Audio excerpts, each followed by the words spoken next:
प्रिय बच्चों, आज हम देखेंगे पाठ 6 समाचार पत्र की आत्मकथा। ये एक संकलित कहानी है। इस पाठ के द्वारा बच्चे समाचार पत्र के महत्व और लाभ को समझ सकते हैं। रोज सवेरे घर में आऊं, देश विदेश की खबरें सुनाऊं, जमीन आसमान की बातें बताऊं, जानते हो मैं कौन हूं? याद आया आपको? मैं ही समाचार पत्र हूँ। सुबह होते ही मैं हर घर में दिखाई देता हूँ। कई लोगों की मुझे पढ़े बिना सुबह ही नहीं होती। कई मुझे पढ़ते पढ़ते ही चाय या कॉफ़ी पीते हैं।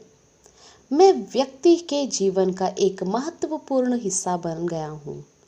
मैं मनुष्य को उनके अपने घर में बैठे बैठे सारे विदेश की जानकारी देता हूँ। मैं अमीर गरीब सबके ज्ञान का सस्ता और सुलभ साधन हूँ। प्राचीन काल में राजा महाराजा कबूतरों के द्वारा संदेश भेजा करते थे। संदेशवाहक भी संदेश लेकर जाते थे। आज समाचार पहुँचाने के कई साधन बने हैं, जिसमें रेडियो, टेलीफोन, दूरदर्शन, कंप्यूटर आदि मेरे साथी हैं। रेडियो जैसे साधनों से समाचार केवल सुना जा सकता है और दूरदर्शन जैसे साधनों के द्वारा सुनने के साथ साथ घटनाओं को देखा जा सकता है।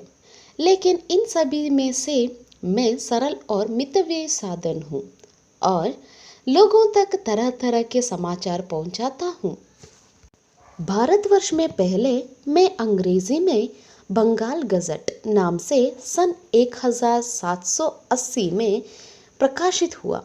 हिंदी में उदंत मार्तांड नाम से और कन्नड़ में मंगलुरु समाचार के रूप में सन 1843 में पहले प्रकट हुआ।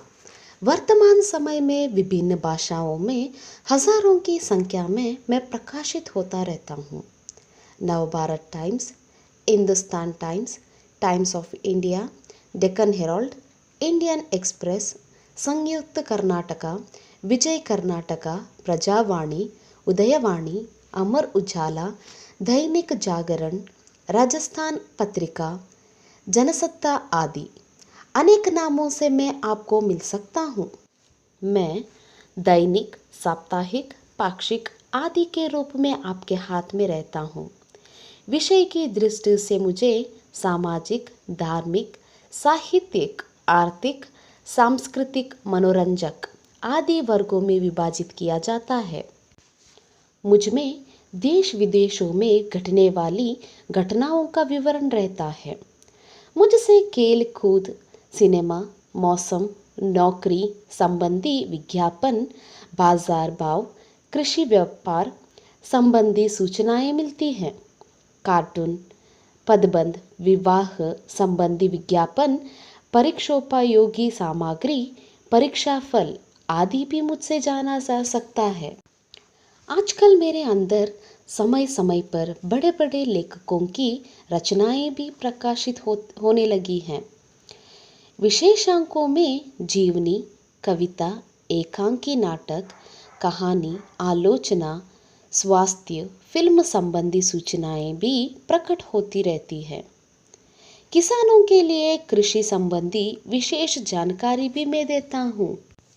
इन सब के अलावा लोग मेरे कारण वैज्ञानिक आविष्कारों से भी परिचित होते हैं। यदि संग्रह की ओर ध्यान दे तो अवश्य विषयों की कतराने भी अपने पास रख सकते हैं।